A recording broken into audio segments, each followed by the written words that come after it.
নমস্কাৰ এ নিউজৰ এই বিশেষ অনুষ্ঠানলৈ আপোনালোকক স্বাগতম জনাইছোঁ। মই আছোঁ চচলত আৰু চচলত দেখিবলৈ পোৱা গৈছে এইদৰে আচাৰ এক কাৰ্যসূচী লোৱা হৈছে আৰু এই প্ৰতিবাদী কাৰ্যসূচীলৈ আৰু এই চচলৰ এই প্ৰতিবাদস্থলীত দেখিবলৈ ঠিক একেদৰে আদিবাসী জাতি শক্তি সংঘটিও এই প্ৰতিবাদ কাৰ্যসূচী লৈছে। কিন্তু কিয় ল'বলগীয়া হৈছে? ইয়াত আমি প্লে কাৰ্ড দেখা পাইছোঁ যে চাহ শ্ৰমিকৰ মজুৰি 551 টকালৈ বৃদ্ধি কৰক, অৰ্থাৎ চাহ শ্ৰমিকৰ যি মজুৰি বৃদ্ধিৰ দাবী উত্থাপন কৰি অহা হৈছিলে সেই দাবী কিন্তু দাবীতে পৰি ৰৈছে। চৰকাৰে কোনো ধৰণৰ গুৰুত্ব প্ৰদান কৰা নাই, যাৰ ফলত আজি এইদৰে প্লে কাৰ্ড দেখিবলগীয়া হৈছে, প্ৰতিবাদ কৰিবলগীয়া হৈছে। আচাৰ নেতৃবৰ্গ আছে, আমি তেখেতসকলৰ ওচৰলৈ যাব বিচাৰিম। আচাৰ উপদেষ্টা আছে, উপদেষ্টা অনিল তপ্ন ডাঙৰীয়া আছে, আমি আপোনাৰ ওচৰলৈ আহিছোঁ। এই ধৰণে প্ৰতিবাদ কৰিবলগীয়া হৈছে, বাৰে বাৰে প্ৰতিবাদ কৰি দিবলগীয়া হৈছে, কিয়? এইটো বাৰে বাৰে কৰা হ'লে এইটো যিবিলাক চৰকাৰৰ পক্ষত আছে বা বৰ্তমান আমাৰ যিবিলাক MLA আছে আমাৰ জনগোষ্ঠীত, ৰূপেশ গলাই হওক, তেৰেছ গলাই হওক, ৰূপজ্যোতি কুৰ্মীয়ে হওক, আমাৰ যিবিলাক MP আছে কামাখ্যা পৰা, যিমান আমাৰ জনগোষ্ঠীৰ পৰা ৰিপ্ৰেজেণ্ট কৰে, সেইবিলাক একচুৱেলি আমাৰ জনগোষ্ঠীৰ কথাটো কেতিয়াও এছেম্বলি বা পাৰ্লিয়ামেণ্ট উত্থাপন নকৰে। যিহেতু যুগ যুগ হৈ MLA MP হৈছে, আজিলৈকে চাৰানাও আমাৰ জনগোষ্ঠীৰ বাগানত থকা বস্তিৰ মানুহ উত্থাপন নকৰে। চাওক, আজি বেলেগ বেলেগ জনগোষ্ঠীৰ যিবিলাক MP MLA আছে, বড়োবিলাকৰে কওক, আজি কাৰ্বি, মিচিং, তিৱা, সৰু মৰু ট্ৰাইবেল হওক বা অসমীয়া যিবিলাক আছে, আজি চবৰে হৈছে। আজি চাওক,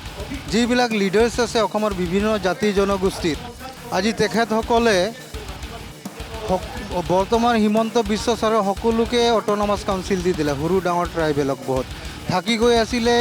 6 জনগোষ্ঠী, 6 জনগোষ্ঠীৰ পৰা 5 জনগোষ্ঠীক অট'নমাছ কাউন্সিল অলৰেডি দি দিলে, থাকি গ'ল আমাৰ চাহ জনগোষ্ঠী আৰু আদিবাসী। তো আমাৰ MLA MP বিলাক চব গাধা, কেতিয়াও এছেম্বলি বা পাৰ্লিয়ামেণ্ট বা BJP হওক বা BJPৰ ক'ৰ কমিটিক বা RSSক কেতিয়াও হেঁচা নাযায়, হেঁচা নিদিয়ে যে এই জনগোষ্ঠীৰ যে দৈনিক মজুৰি 551 টকা হ'ব লাগে, আদিবাসীবিলাকৰ লেণ্ড পাটা পাব লাগে, ডিমা হাছাও, কাৰ্বি আলং আৰু প্লেইন হিচাপে কেতিয়াও নকয়। এইটোৱে বুজি পাইছোঁ যে সিহঁতৰ খালি MLA ইলেক্টেড হোৱাৰ পৰা পাহাৰ মানে কোটি কোটি টকা বনাব লাগে, নিজৰ ল'ৰা ছোৱালী লণ্ডন আমেৰিকাত পঢ়িব লাগে, এইটোহে উন্নয়ন কৰি আছে বৰ্তমান যি আমাৰ জনগোষ্ঠীৰ পৰা MLA MP বিলাক ৰিপ্ৰেজেণ্ট কৰে। সেইকাৰণে ষ্ট্ৰেইটলি আপোনাৰ মিডিয়া যোগেদি ক'ব বিচাৰিছোঁ যে একমাত্ৰ যেতিয়ালৈকে যিহেতু আমি এতিয়া পলিটিকেল আন্দোলন কৰি ষ্টাৰ্ট কৰিছোঁ, অলৰেডি আমি ষ্টাৰ্ট কৰিছোঁ একটা দুভাৱে, একটা গণতান্ত্ৰিক হিচাপে, একভাৱে ৰাজনীতিক হিচাপত। যিহেতু এতিয়া আপোনালোকে চাওক, আমি আজি এই কামটো MLA MP বিলাক কৰিব লাগিছিলে, আমাৰ ইছ্যুবিলাক জনজাতিকৰণৰ ইছ্যুটো পাৰ্লিয়ামেণ্টত বা এছেম্বলিত উঠাব লাগে। অলৰেডি আমাৰ MLA আছে, কেতিয়াও নকয়, সেইটো পাৰ্লিয়ামেণ্টতো নকয়। তো এইকাৰণে আমি এতিয়া নিজে সিদ্ধান্ত, নিজৰ ভোট, নিজৰ অধিকাৰ, নিজৰ সমষ্টি,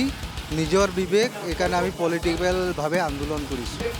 এতিয়া আমি এইকাৰণে আমি কাকো তেল মাৰা মানুহ নহয়, আমাৰ অলৰেডি ভেটিহাব বাগান বস্তিত পঠাই দিছোঁ, সময়ত খুটিব। এতিয়াও চৰকাৰক এতিয়াও সময় আছে, অসমৰ আদিবাসীক জনজাতিকৰণ দিয়ক, অতি শীঘ্ৰে অট'নমাছ কাউন্সিল দিয়ক, মাটি পটা দিয়ক, 551 টকা হাজিৰা দিয়ক, এতিয়াও সময় আছে। নহ'লে যেনেকৈ আমাৰ আচাৰ ল'ৰাবিলাক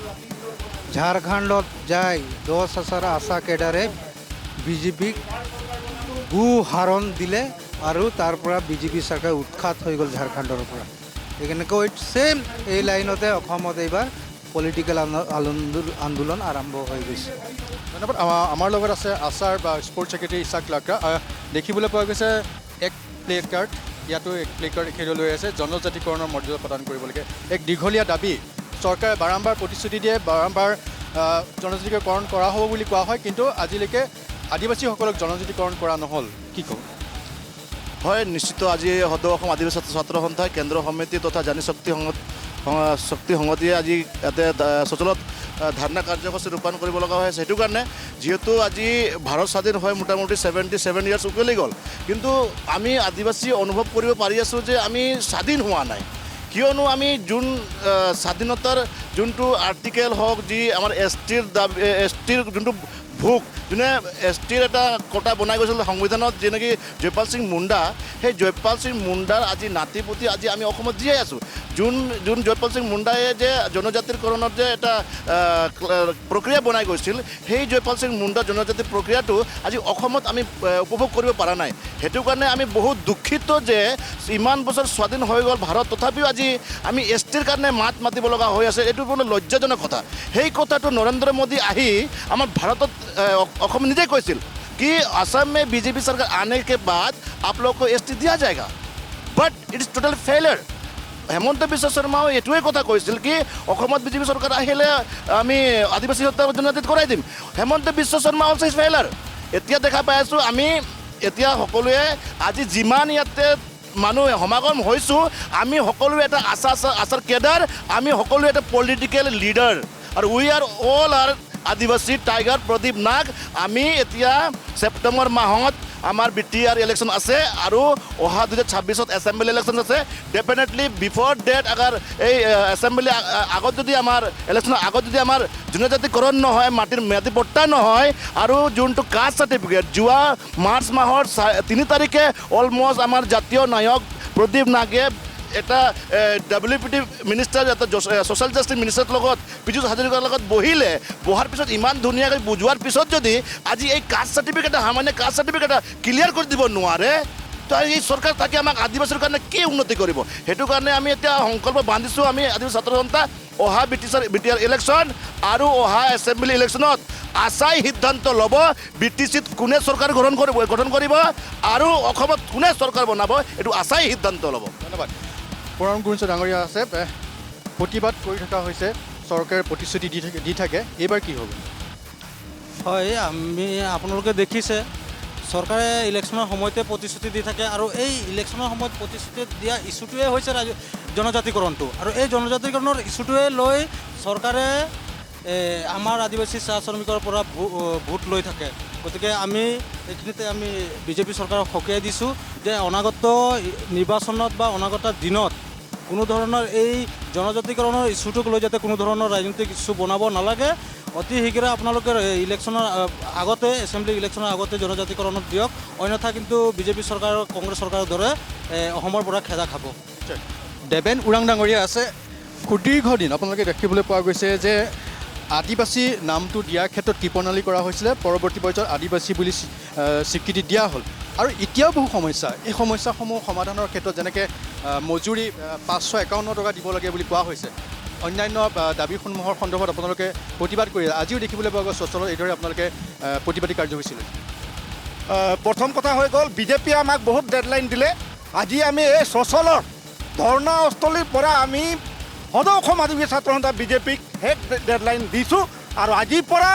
সদৌ অসম আদিবাসী ছাত্ৰ সন্থাই আদিবাসী গাঁও বাগিচা অঞ্চলত তীব্ৰ গণতান্ত্ৰিক আন্দোলন গঢ়ি তুলিব যেতিয়ালৈকে আমাৰ সাংবিধানিক অধিকাৰ জনজাতিকৰণ নাপাওঁ চাহ শ্ৰমিকৰ ন্যূনতম মজুৰি 551 টকালৈ নাপাওঁ চাহ বাগিচা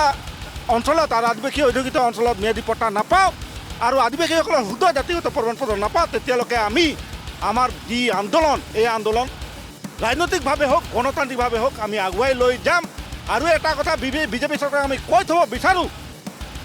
যদি আপোনালোকে ইমান মিছা কথা কৈ আমি আদিবাসী ৰাইজক মানে ঠগি আছে অনাগত দিনত এনেকুৱা ধৰণৰ গাঁও আৰু বাগিচা অঞ্চলত যদি আপোনালোকে ঠগ প্ৰবঞ্চনা কৰিবৰ কাৰণে আমাৰ অঞ্চলসমূহত সোমাই আদিবাসী ছাত্ৰ সন্থাই তীব্ৰ পহুখেদা দিবলৈ আমি হুংকাৰবদ্ধ গ্ৰহণ কৰিছোঁ ৰাজীৱ তিৰ্কী ডাঙৰীয়া আছে আমি তেখেতৰ ওচৰলৈ যাব বিচাৰিছোঁ সুদীৰ্ঘ দিন আদিবাসীসকলৰ হৈ মাত মাতি আহিছে আৰু যিসমূহ সমস্যা এই সমস্যাসমূহ সমাধান কৰিব লাগে বুলি দাবী জনাই আহিছে চৰকাৰক এইবেলিও দেখিবলৈ পোৱা গৈছে আজি চচলত এই ধৰণে প্ৰতিবাদী কাৰ্যসূচীত অংশ লৈছে আৰু একেটা দাবী পূৰ্বতে কৈ থকা জনজাতিকৰণ কৰিব লাগে কিন্তু আজি পৰ্যন্ত নহ'ল দৈনিক মজুৰি বৃদ্ধি কৰিব লাগে 551 টকা কৰিব লাগে সেয়াও হোৱা নাই আজিলৈকে আমি প্ৰথমতে কৈছোঁ যে আমি হ'ল অসমৰ খিলঞ্জীয়া ভাৰতৰ মালিক মানুহে আজি এই চচলত ভিক্ষাৰীৰ নিচিনা ST খুজিব আহিছোঁ ভিক্ষাৰীৰ দৰে আমি চাহ শ্ৰমিকৰ দৰমহা 50 টকা 551 টকালৈ বৃদ্ধি কৰিবলৈ আহিছোঁ ইয়াতকৈ দুখৰ কথা হ'ব পাৰে কংগ্ৰেছ চৰকাৰ আহিছে ঠগিছে তাৰপিছত বিজেপিৰ মুখ ইমান মিঠা आप लोगों को ST दिया जाएगा आप लोगों का ST 90% खत्म हो चुका है, 10% जरूरी है अभी। कहाँ कत गेल হিমন্ত বিশ্ব শর্মা বৰডুমচাত কৈছিলে 90% হৈছে, 10% আপনার করার অকাত নাই না। আমাক বারে বারে বারে বারে আপনি ঠকি থাকিব। এইবার কিন্তু আদিবাসী রাইজ আপনার এই সোলাহী কথারে ভুল না যায়। আমি গাঁৱে গাঁৱে ভুয়ে ভুয়ে যাই আমাৰ আদিবাসীসকলক বাধ্য কৰাম যে আদিবাসী অঞ্চলত বাগিচাত হোক, গাঁৱত হোক, কংগ্রেসে হোক, বিজেপি হোক, আমার জাগাত গ'লে কিন্তু এবার গুরু খেদন দিম, আপনালোকক গুরু খেদন দিম। কারণ আমি আপনালোকৰ মিছলীয়া কথাত আৰু ভুল যাবলৈ নাই। কারণ আমার ক্ষোভ হয়েছে, আজি ইয়াতে যে বহিছো আমি, ইয়া আমার খবর বিস্ফোরণ হয়েছে। আমি এই যিসকল মানুহ আহিছোঁ, প্রত্যেকজন মানুহে গাঁৱৰ, সমাজৰ আৰু বাগানৰ ৰিপ্ৰেজেণ্টেটিভ হয়। গাঁৱে গাঁৱে ঘৰে ঘৰে মানুহে আজি দুখ প্ৰকাশ কৰিছে যে বিজেপি চৰকাৰক আপোনালোকে লিডাৰসকলে আহি ভোট দিবলৈ কৈছিল। আজি কত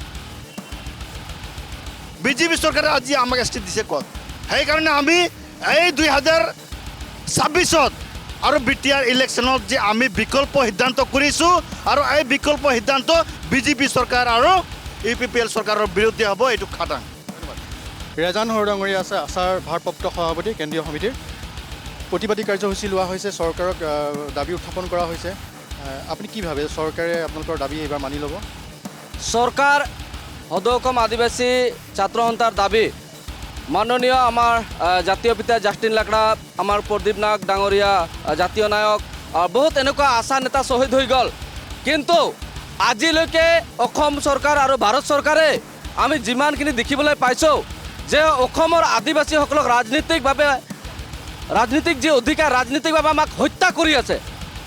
কাৰণ আমাৰ য'ত MLA 41জন 45জনলৈকে আছিল, আমাৰ অসমৰ বিধানসভাত আমাৰ 2-3টা কেবিনেট মন্ত্ৰী আছিল। এই বিজেপি সৰকাৰ আহাৰ লগে লগে আদিবাসীসকলক রাজনীতিভাবে হত্যা যি ষড়যন্ত্র এই বিজেপি সরকার আরম্ভ করেছে। ইয়ার কারণে সদৌ অসম আদিবাসী ছাত্র সন্থাই আমি সিদ্ধান্ত লৈছোঁ, যেনেকুৱা আজি ST সাৰ্টিফিকেট, কাস্ট সাৰ্টিফিকেট আমি নিজে দিবৰ কাৰণে সাজু হৈ আছোঁ। আৰু ভাৰত চৰকাৰ আৰু অসম চৰকাৰ বিজেপি চৰকাৰক ধিক্কাৰ দিছোঁ আমি। যেনেকৈ আজি আমাৰ যি আপাৰ আসামৰ পৰা বা লোৱাৰ আসামৰ যি আমাৰ বিধানসভা সিটবিলাক আছে, এই সিটবিলাক উদ্ধাৰ কৰাৰ কাৰণে সদৌ অসম আদিবাসী ছাত্ৰ সন্থা ইয়াৰ পৰাই আজিৰ পৰাই আমি গাঁৱে গাঁৱে বুয়ে বুয়ে আমি আমাৰ সিদ্ধান্ত লৈছোঁ যে সদৌ অসম আদিবাসী ছাত্ৰ ৰাজনীতিকভাৱে যদি আমি আন্দোলন নকৰিম, ইহঁতে আমাক ST নিদিব। আমি গম পাইছোঁ, কাৰণ 90% হৈ গৈছে, 10% বাকী আছে বুলি যি অসমৰ মুখ্যমন্ত্ৰী কৈছিল, আজি কিয় আমাক ST দিয়া নাই? এটা সামান্য কাস্ট সার্টিফিকেট দিব নোৱাৰে আমাক, কি ST দিব বিজেপি চৰকাৰ আমাক? আমাৰ কোনো বিশ্বাস নাই বিজেপিৰ ওপৰত। তেতিয়াহ'লে যদি বিশ্বাস নাই যে আপোনালোকৰ আগন্তুক 2026 নিৰ্বাচন আছে, সন্মুখত BTR নিৰ্বাচন আছে, গতিকে আপোনালোকে আদিবাসী জনসাধাৰণক ৰাজনৈতিকভাৱে সচেতন কৰিবৰ কাৰণে কেনেধৰণৰ পদক্ষেপ ল'ম বুলি ভাবিছে? আমি ৰাজনীতিক সচেতনৰ কাৰণে গাঁৱে গাঁৱে বুয়ে বুয়ে ৰাইজে সিদ্ধান্ত লৈছে, আর রাইজে এইটো বিজেপি সরকারক জবাব দিব, কেনেকৈ সিদ্ধান্ত রাইজে দিব আর রাইজে বিজেপি সরকারক উত্তর দিব বলে মই আপোনালোকক জনাইছোঁ। ধন্যবাদ। অন্যান্য নেতৃবৰ্গ আছে আৰু বিভিন্ন এই যে প্ৰতিবাদৰত স্থলী আপোনালোকে দেখা পাইছে যে এইদৰে আছাৰ নেতৃবৰ্গ আহি উপস্থিত, ঠিক একেদৰে আদিবাসী জানিৰ শক্তি সংগঠিৰ বিভিন্ন প্ৰান্তৰ পৰা মহিলাসকল আহিছে। আৰু আদিবাসী জানিৰ শক্তি সংগঠি হৈছে আছাৰ উইমেন চেল আৰু উইমেন উইং বুলি কোৱা হ'ব। আৰু তেওঁলোকৰ জৰিয়তে এই ধৰণে তেওঁলোকেও এই প্ৰতিবাদী কাৰ্যসূচীত অংশগ্ৰহণ কৰিছে। গতিকে ক'ব লাগিব যে এইদৰে বিভিন্ন প্ৰান্তৰ পৰা অহা আছাৰ নেতৃবৰ্গ আছে। আমি আছাৰ সাংস্কৃতিক সম্পাদক, ক্ষমা কৰিব, আছাৰ উপসভাপতি ডেভিড জে তিৰ্কি আছে, আমি ডেভিড জে তিৰ্কিৰ ওচৰত যাব বিচাৰিছোঁ। চ' একচুৱেলি দুখ লগা কথা আমাৰ অসমত বসবাস কৰা আদিবাসীসকলৰ কাৰণে, কাৰণ আজি 1996 পৰা কিজানি 1 ট্ৰাকমান আমি মেম'ৰাণ্ডাম জমা দিলোঁ অসম চৰকাৰ তথা কেন্দ্ৰীয় চৰকাৰক। ইমান 1 ট্ৰাক মেম'ৰাণ্ডামৰ একো উত্তৰ আজিলৈকে দিব পৰা নাই, সেইটোৱে লাজ লগা কথা। 1 ট্ৰাকত কিমান যে মেম'ৰাণ্ডাম গৈছে, কিমান লাখ মেম'ৰাণ্ডাম গৈছে আমি হিচাপ কৰিব নোৱাৰোঁ, চাগে তেখেতসকলেও হিচাপ কৰিব নোৱাৰে। ইমান মেম'ৰাণ্ডাম দিয়াৰ পিছতো এজন মানুহ যদি উত্তৰ নিদিয়ে, সেইজন মানুহ গাধ হ'ব লাগিব, নাইবা কৰিব নজনা হ'ব লাগিব আজি আমি ধিক্কাৰ দিছোঁ আৰু আমাৰ আস্থা হেৰুৱাইছে কিন্তু কেন্দ্ৰীয় চৰকাৰ আৰু আমাৰ হেমন্ত বিশ্ব চৰকাৰৰ ওপৰৰ পৰা কাৰণ সামান্য এটা কাষ্ট চাৰ্টিফিকেট জাষ্ট আমি শুধৰণি কৰিবহে দিছোঁ শুধৰণি কৰি আমাক ওৰাং মুণ্ডা চান্তাল খাৰিয়া হিচাপে আমাৰ নিজৰ আইডেণ্টিটি হিচাপে আমাক দিয়ক সেইখিনি আমাৰ ডক্টৰ হেমন্ত বিশ্ব শৰ্মা কৰিব পৰা নাই সেইজন ব্যক্তি কাষ্ট ST কেনেকৈ দিব পাৰিব আমাৰ আস্থা নাই কিন্তু হেমন্ত বিশ্ব শৰ্মাৰ ওপৰত লেণ্ড পাটা কেনেকৈ দিব পাৰিব আমাৰ একদম শেষ হৈ গৈছে আস্থা আজি আমি সুকীয়াই দিব খুজিছোঁ হেমন্ত বিশ্ব শৰ্মা ডাঙৰীয়া আপুনি যে আদিবাসীক ভাল নাপায় এইটো স্পষ্ট হৈ গৈছে কিন্তু আমি আপোনাৰ মুখৰ পৰা শুনিব বিচাৰিছোঁ এই কেইদিনতে আপুনি স্পষ্ট কৰি দিয়ক আপুনি আদিবাসীক ভাল পায় নে বেয়া পায় যদি বেয়া পাওঁ বুলি কয় আমি বেলেগ কিবা এটা ব্যৱস্থা কৰিম ধন্যবাদ আমি আদিবাসী জানি শক্তি সংহতিৰ বিভিন্ন প্ৰান্তৰ পৰা অহা মহিলাসকল আছে তেখেতসকলৰ নেতৃবৰ্গ আছে তেখেতসকলৰ ওচৰলৈ যাব বিচাৰিছোঁ আপোনালোকে আজি প্ৰতিবাদ কাৰ্যসূচী লৈছে হয় আপোনালোকে দেখিবলৈ পাইছে আজি দীৰ্ঘদিন ধৰি যি আদিবাসী সদৌ অসম আদিবাসী ছাত্ৰ সন্থাই আজি দীৰ্ঘদিন ধৰি আমাৰ কিছুমান দাবী আছে সেই দাবীৰ প্ৰতি আমি ধৰ্ণাৰ ওপৰত ধৰ্ণা আন্দোলনৰ ওপৰত আন্দোলন আমি কাৰ্যসূচী কৰি গৈ আছোঁ কিন্তু আজিলৈকে চৰকাৰে কিয় এই আদিবাসী জনগোষ্ঠীটোৰ ওপৰত অকণো চকু দিয়া নাই অকল ভোট বেংক হিচাপে আমাক ব্যৱহাৰ কৰি আহিছে ইলেকশ্যনৰ আগত মানে প্ৰতিশ্ৰুতি দিয়ে বিভিন্ন ধৰণৰ প্ৰতিশ্ৰুতি যেনিবা আমাৰ ST-কৰণ অকল 10% কোৱা কথাটো আজিলৈকে মানে পূৰণ নহ'ল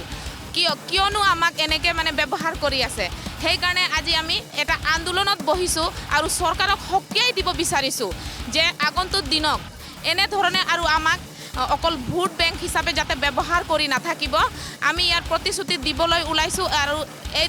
ধৰ্মঘট কাৰ্যসূচী আমাৰ অব্যাহত থাকিব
অসমৰ আদিবাসীসকলৰ এই আহ্বান এই শ্লোগান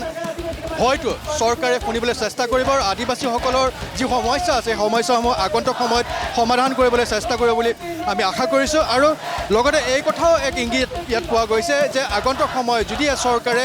আদিবাসীসকলৰ সমস্যা সমাধান নকৰে তেতিয়াহ'লে আগন্তুক সময়ত হয়তোবা অসমৰ আদিবাসীসকলে অন্য এক ৰাজনৈতিক শক্তি হয়তো জন্ম দি সেই পথেৰে আগবাঢ়িব বুলি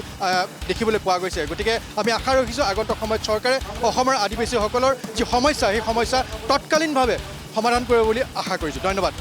আমি বিদায় লৈছোঁ এই নিউজৰ এই বিশেষ অনুষ্ঠানৰ পৰা